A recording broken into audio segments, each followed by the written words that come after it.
Iya, selamat Hari Raya Idul Adha. Jadi ceritanya, ada pendukung militan Pak Jokowi berpuisi, dibalas dengan pendukung militan Prabowo. Ya, Mas Butet Kertarjasa berpuisi di GBK minggu lalu. Mendadak hambalang bergoyang.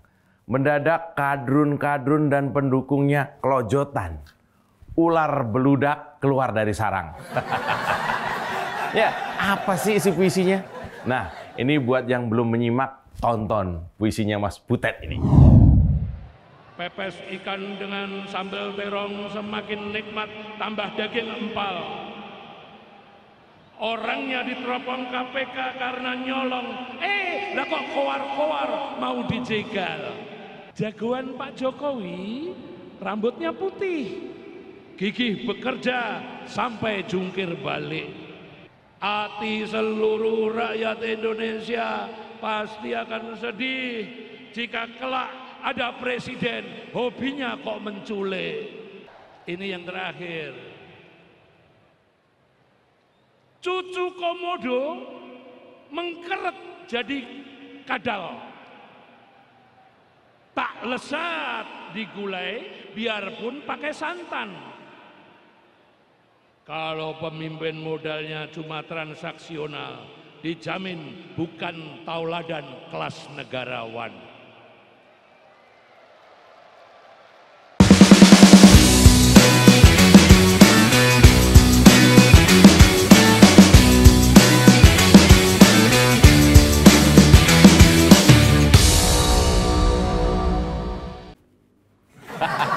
Seru ya? Buat kita ini puisi keren menurut saya. Dan sebenarnya isinya adalah isu yang memang sudah beredar di mana-mana. Tapi kenapa puisi bagus ini membuat Prabowo dan orang-orangnya kelabakan?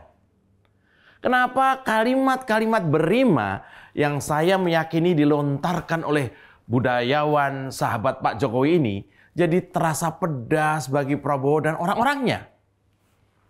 Kenapa mereka bereaksi berlebihan?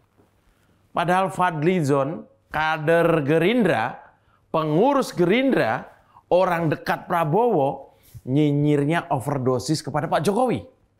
Nah, ini videonya.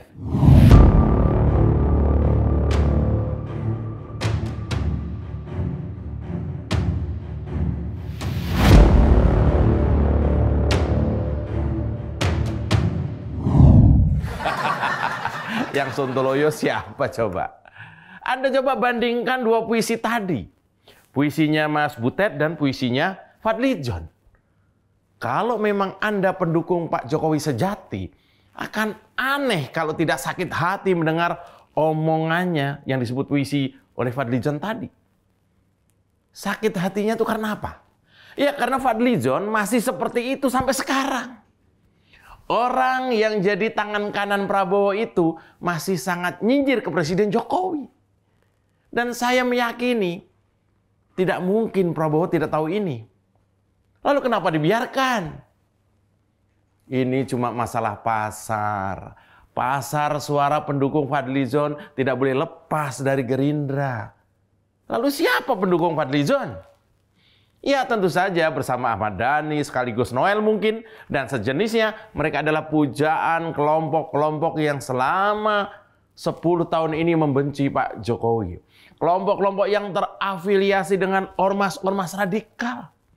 Kelompok-kelompok yang melahirkan politik identitas. Lalu kenapa Prabowo memelihara mereka semua? Ya sekali lagi ini soal sanggup main di beberapa kaki untuk menjaga konstituen lama mereka.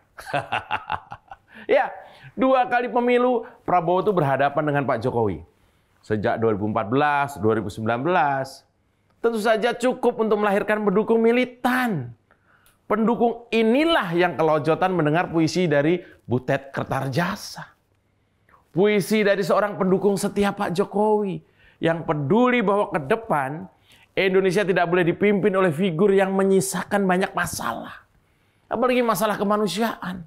Masalah gaya memimpin yang doyan gebrak-gebrak meja, tapi nggak ada hasilnya kecuali menebar ketakutan.